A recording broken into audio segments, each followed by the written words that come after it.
One Sunday Sermons Online for the fifth Sunday of Easter, Cycle A. Today's sermon is entitled, The Beat of His Heart Song. We've all been to presentations that end with the speaker asking, "Are there any questions?" When given the chance, author Robert Fulghum says he always asks the same question: What is the meaning of life? He explains that when that happens, people in the audience laugh. But once when he asked the question, he got a serious answer. It came while attending a seminar by a famous philosopher. At the end of the talk, when the presenter asked, "Are there any questions?" there was only quiet. Then Fulghum spoke up. "I have a question. What is the meaning of life?" The usual laughter followed, and people started to go, but the philosopher held up his hand to quiet the room. "I will answer your question." Then he brought out a tiny round mirror about the size of a quarter. When I was a small child during World War II, I found several broken pieces of a mirror on the road where a soldier's motorcycle had been wrecked. I tried to find all the pieces and put them together, but it was not possible, so I kept only the largest, the one that I hold in my hand. You see, by scratching it on a stone, I made it round. And I began to play with it as a toy and became fascinated by the fact that I could reflect light into dark places where the sun would never shine, in deep holes, crevices, and dark closets.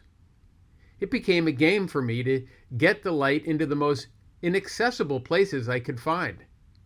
And I kept the little mirror as I went about my growing up. I would take it out in idle moments and continue the challenge of the game. But as I became a man, I understood this was not just a child's game, but a metaphor for what I might do with my life. I understood that I am not the light or the source of light.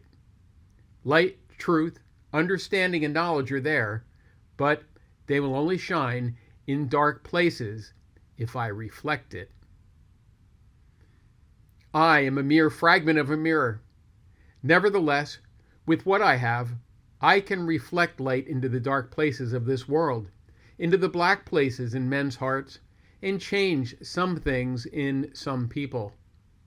Perhaps others may see and do likewise. This is what I'm about, and this is the meaning of my life. The gospel writers tell us over and over that Jesus of Nazareth shared the shining bright light of his love among his people, healing them, bringing them the good news of how they could have wholeness of life, but only if they said yes to God.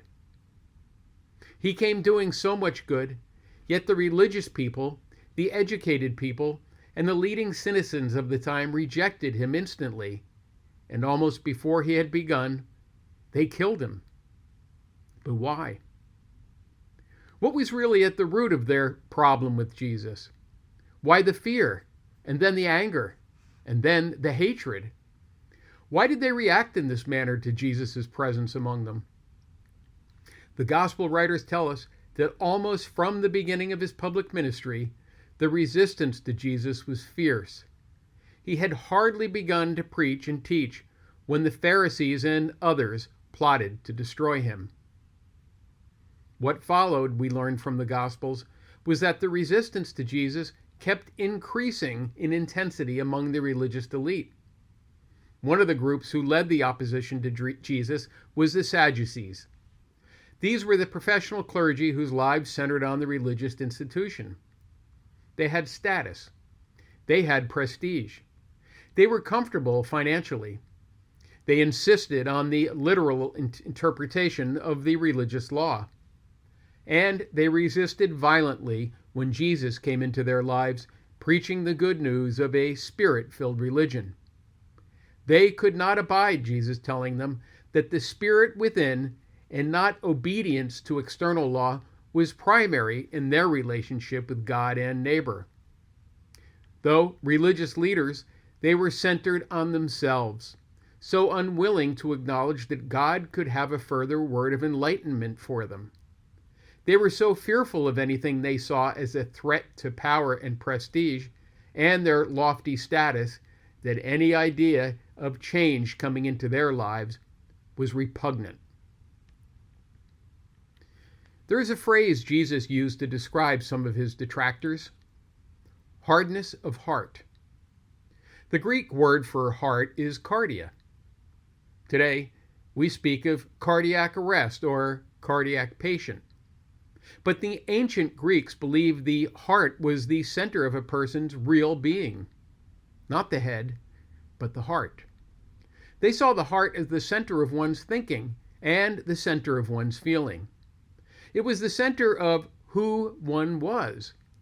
And the phrase hardness of heart suggests that there is a possibility of heart trouble for every one of us, because in addition to the hardening of the physical arteries of the heart, there can be a hardening of the emotional, intellectual, and spiritual vessels of the heart. And Scripture tells us Jesus was grieved at the hardness of heart in those who resisted his good news message.